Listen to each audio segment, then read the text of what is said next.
Hi everybody, welcome to today's video. I'm Cynthia, and in this video I'm going to be talking about the basics of homeschooling. We will cover this in a couple of parts. The first part discusses the rules and regulations and the general requirements of doing an exemption, the process, what that looks like, the stages of that process. The second part will discuss in a bit more detail what is needed in an exemption application, some things to think about, what to include, what not to include, and that kind of thing. And lastly, a bit of information on where you can find some additional help. I hope you enjoy this video.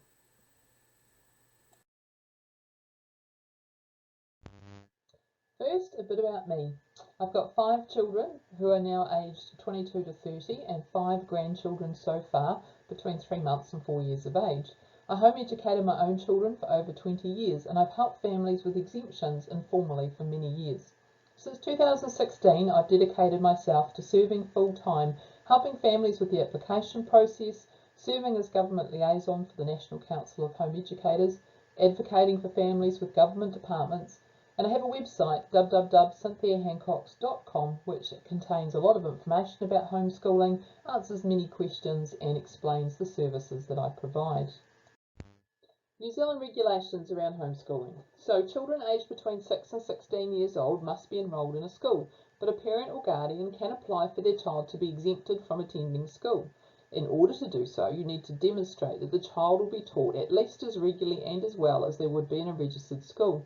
To apply, you complete an application answering a series of questions and outlining how you intend to home educate your child. You only need to apply once for each child, not once per family, and the exemption remains valid until they either turn 16 or are enrolled in a registered school, whichever comes first. You can continue homeschooling after the age of 16, but there's no need for an exemption because there's nothing to be exempt from, as over 16-year-olds are not legally required to be enrolled in school. Once your student is exempt, you'll be asked to sign a 6-monthly declaration, which is posted out to you, and choose whether or not to receive the supervision allowance, which is available until the end of the year in which the student turns 19 if they continue to be home educated and you continue to return the declarations. I'll discuss the amounts of the allowance a little bit later. When applying for an exemption, you can write the application in English or Te Reo Māori. Ministry forms and guidance documents can be found at the following link, which I'll also put in below this video. You can use your own format for the application as long as all the questions are answered, and I do recommend this because the Ministry's form is a form fillable PDF, and for some people that has technical glitches. If you are going to use their form, I recommend that you copy and paste all the parts that you've written there into an alternative document and save it separately just in case something happens and the data is lost in the original form. Alternatively, just use Word or Google Docs or whatever format you like to write your own application covering the same questions. That also allows you to use headings or underlines or inserting tables or anything else you want to do which you can't do in the original application. You can submit your exemption application any time after your child's 5th birthday. However, the exemption itself can only start from the child turning 6 or when it's approved, whichever is the later, because until the 6th birthday there's nothing to be exempt from. You do not have to follow the New Zealand curriculum, though you can if you wish, and applications for multiple children need to be individualised according to their age, stage and needs. The application is a very useful part of the process. It can seem quite daunting, however, the process of thinking through what you want to do, how you want to teach your child, what resources you want to use, to the point where you can articulate it in the form is useful because it helps you to prepare for the first year of homeschooling. By the time you've done this, you'll have a reasonably clear plan in your mind. You do need to state in the application whether or not your child has any special education needs.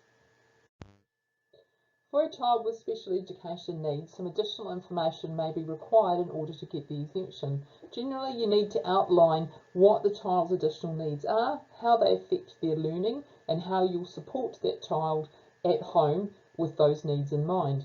You need to be able to satisfy the Ministry that the child will be, and quoting from the law, is to be taught at least as regularly and well as in a specialist school or a special service if the student would otherwise be likely to need special education. So it's just that little bit extra on top of the normal as regularly and as well. You need to meet a standard equivalent to the kind of support they might receive through the school system.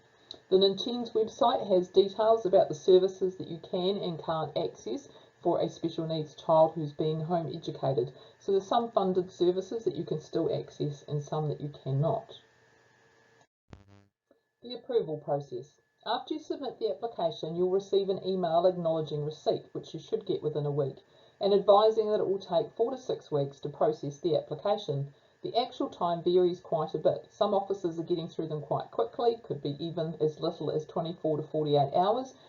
Some are taking a lot longer than the 6 weeks, especially since the COVID situation has arisen. That has created a situation where the time does vary quite a bit, and in some cases there's been a lot of additional applications, which is slowing some officers down. So once you've submitted your application, as long as they have acknowledged receipt, you can rest assured that it's in the system, it's being processed. Just get on with things, get on with life, don't worry about it too much, it will come through when it does. The school that they are enrolled in, if they are enrolled in a school, will be notified and given the opportunity to share relevant information. This is essentially to check that the level of work you've proposed in your application is appropriate to the student's known needs, and some schools may have additional comments. If they raise anything that the ministry considers actually relevant to the application that you haven't addressed, they may come to you and just ask for your thoughts or response on any comments that have been made. But otherwise, it's just a standard part of the process and not something to be concerned about. A senior advisor will review your application. If they think additional information is needed to meet the requirements, they will contact you with their questions, which should be in writing. You have up to 4 weeks to provide that additional information from the date that it's requested. You do not have to meet with them or talk to them over the phone if you don't want to. Questions and answers can be emailed. Once the application is approved, the exemption will be issued and the school will be notified to remove the child from the role. 95 to 97% of all applications are approved. In the small percentage that are declined, if you still want to continue with homeschooling, you can improve and update your application to make sure it will meet the requirements and simply reapply. The new application will be submitted to your regional office, but then it will be sent to a different regional office for processing to avoid any bias. I often get asked about Kura, the correspondence school, so let's talk about that for a moment. Kura is a registered school. Students who meet criteria for free full-time enrolment do not have or need exemptions. So in other words, they are a regular school, and legally being enrolled full-time there is not the same as homeschooling, though regional homeschooling groups may still welcome Kura students to join in with activities, but from a technical and legal perspective, those students are not being homeschooled. So Kura is intended for students who are unable to attend their local school for one of a number of possible reasons. The most common are geographical isolation, itineracy, where the family is moving school districts every term or so, psychosocial needs, elite athletes who need the time, that school hours for training, and so on. So whatever criteria the student must meet, that application is done through the ministry and through Kura, and it's completely separate to homeschooling.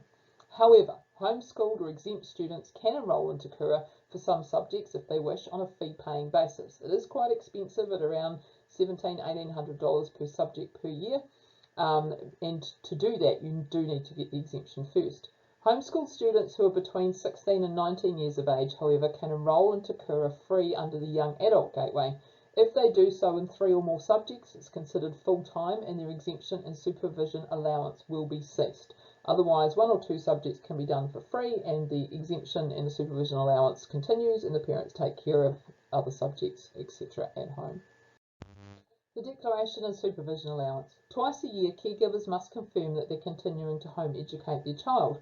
Forms will be sent automatically to the address that the ministry have on file, so if you do move, you do need to update that with them. Failing to return the forms may lead to the exemptions being revoked. That's not an automatic or instant thing. There's quite a process there. But if you don't return the forms, the ministry needs to look at other ways that they can confirm that the child is still being educated at least as regularly and as well.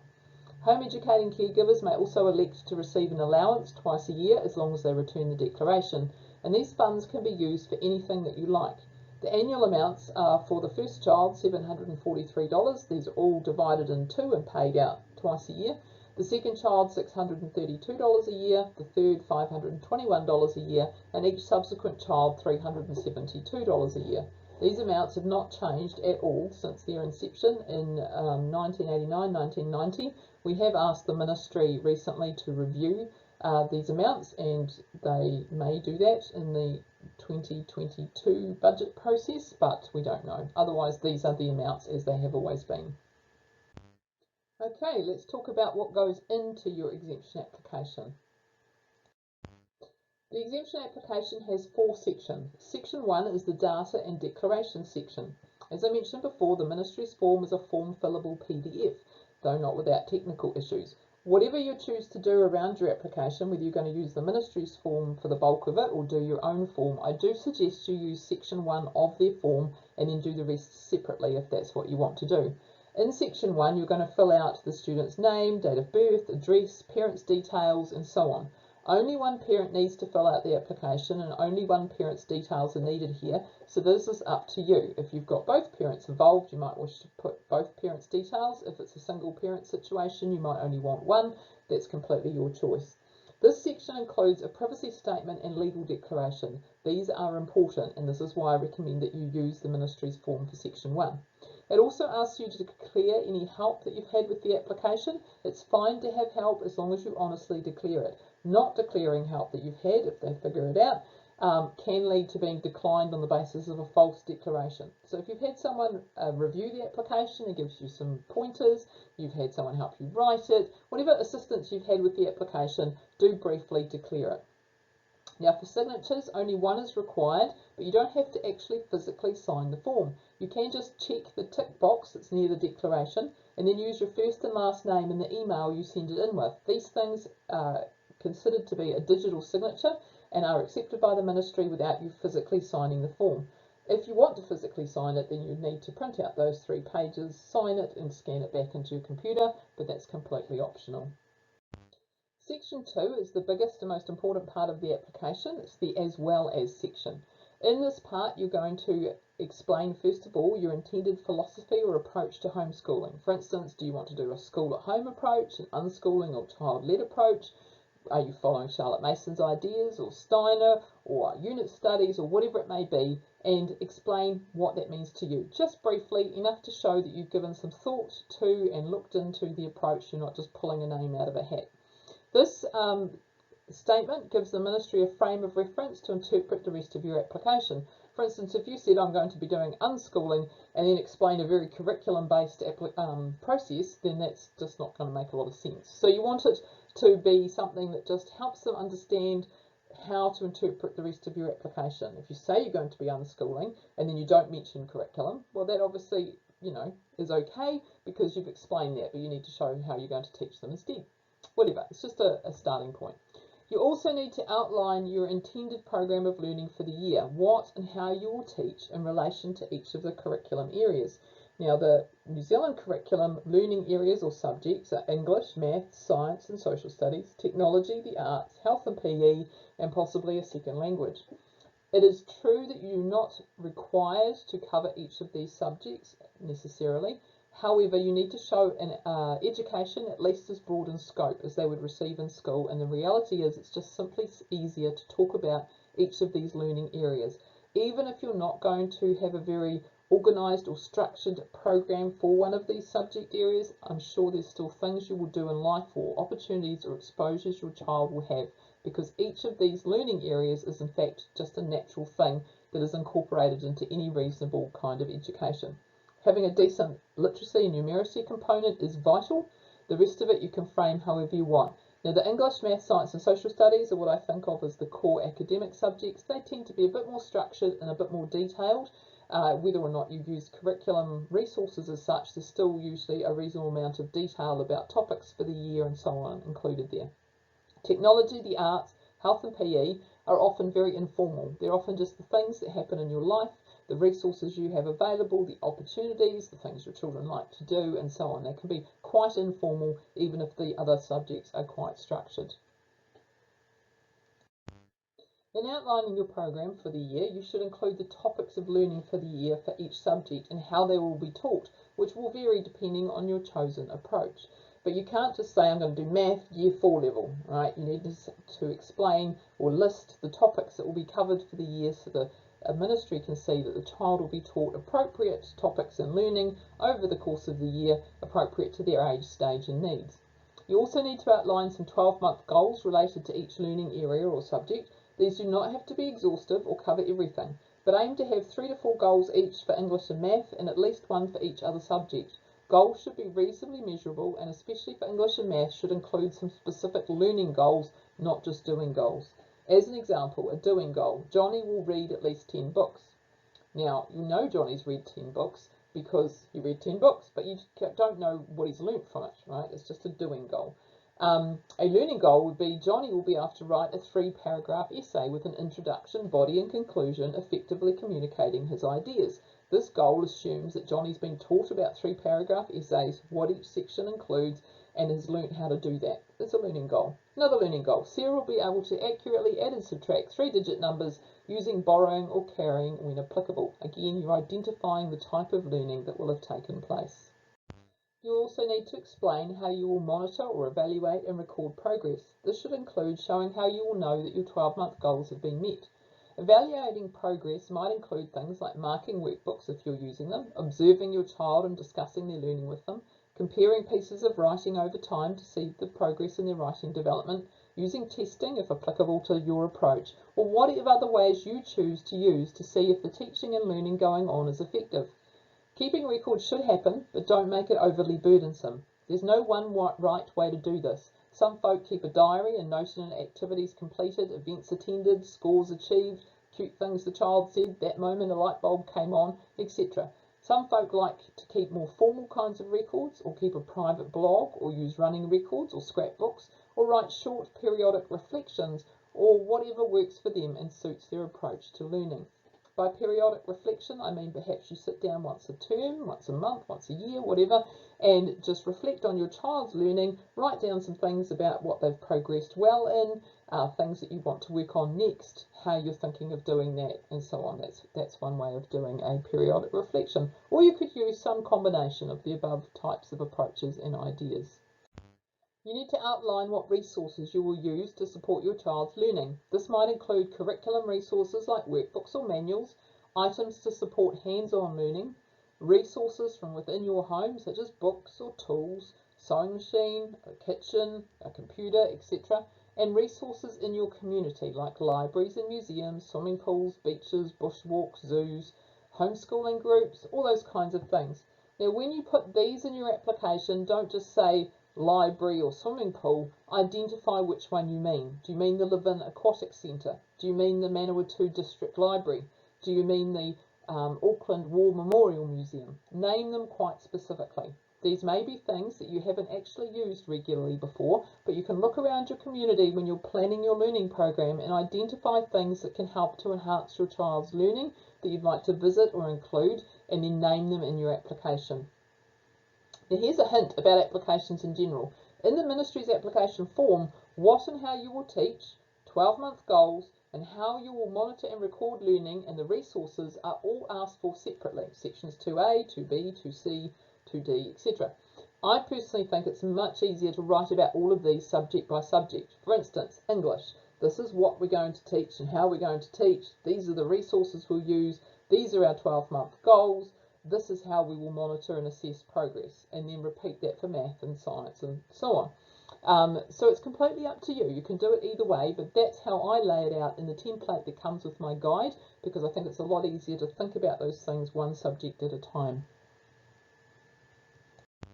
If you will be delegating any teaching to anyone other than a parent, you need to explain what and to whom. You can use teachers, tutors, or the correspondence school for some subjects or lessons, but you must remain personally responsible to ensure that your child will be taught at least as regularly and well, and so you must remain involved in knowing what and how they're being taught and monitoring their progress, even if you delegate some of the teaching. You also need to outline your long-term goals. This can include academic achievement, character traits, or life skills you want to see in your child by the time they finish high school.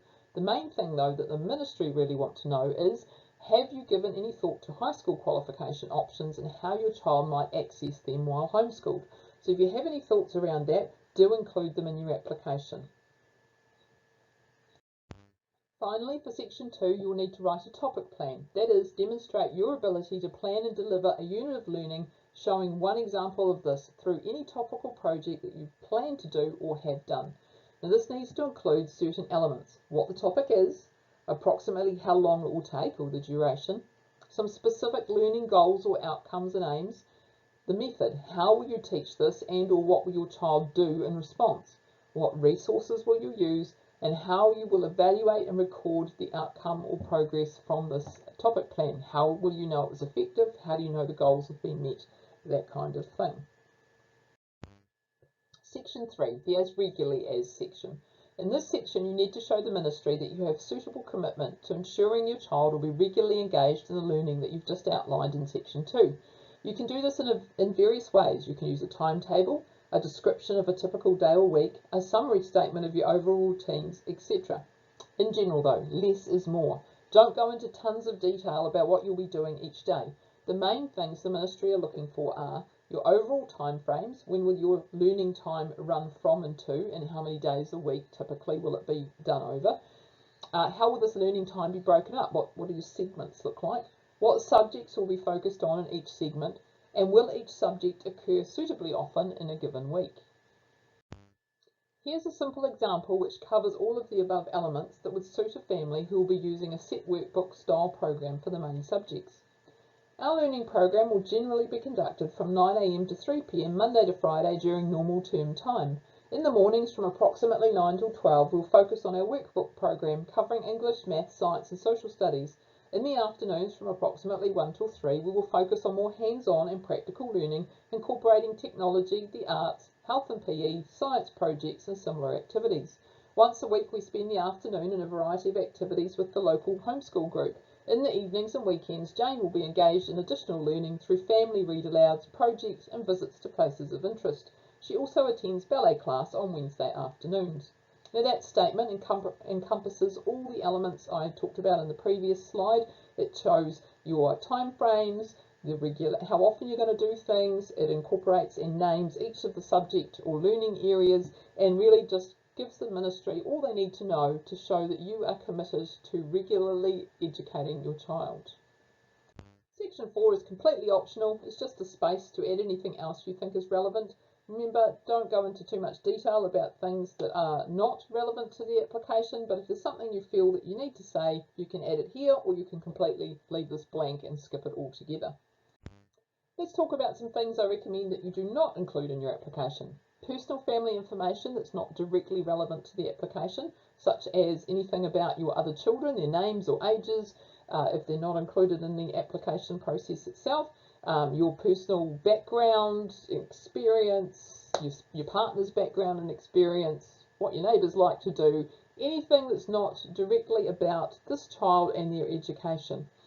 This is a form that you're sending to a government department. It becomes part of your permanent record, and just as a sensible matter of protecting your own personal privacy, you should never include things and personal information that they don't need to know. Don't include photos, except possibly limited photos of a project or something if it really helps convey your point, but don't include photos of your children. Again, protect their privacy. Any wording that sounds like you're not sure that you'll get the exemption. You don't need to convince them or beg them. You just need to demonstrate as regularly and as well. So sound, confident about that. Your reasons why you want to homeschool. You have the right to decide to do so and do not need to explain it to the ministry. That's why this is not a question in the application. Don't include negative statements about the school system or political system or whatever may have brought you to this place. Keep the focus on the plan going forward for your child's education at home. Where to get some more help around exemption applications. There's a number of places you can find some help, but two main resources I would recommend is my website, cynthiahancox.com, and the Ninten's website, and I'll share a little bit more about both of those.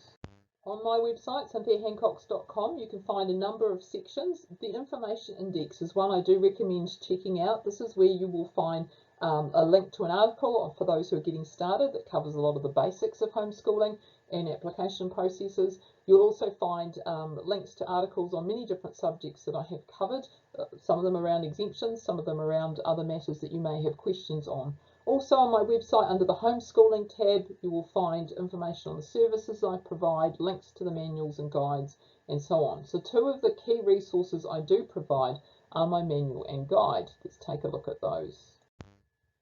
Okay, so on the left here we have a picture of my home education exemption guide. This walks you through the exemption requirements in detail, explains what the ministry is looking for, what kinds of things to think about when you're putting your application together, gives some examples, and really walks you through the process so you can think through your program to the point of how you articulate that, and has a template you can use instead of the ministry's form to write your application if you wish. It has the titles and subtitles, just a bit of guidance to help you put your application together. Now on the right we have my Planning Your Home Education Program Manual. This is fairly new, and this lays out in detail some curriculum options and other ideas and ways of teaching each subject area.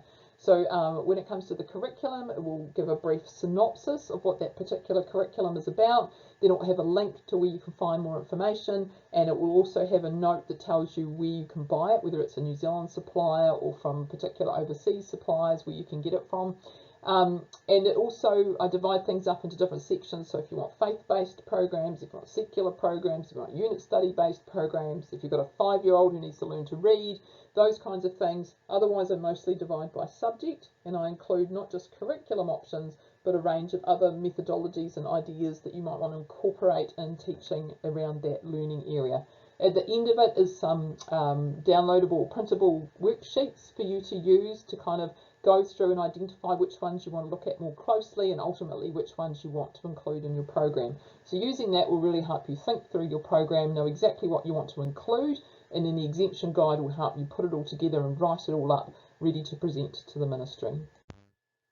The National Council of Home Educators for New Zealand is the only national home education body. We have no affiliation to any political or religious group, and it's run by an elected executive committee of which I am a member. Membership to Ninchens is free.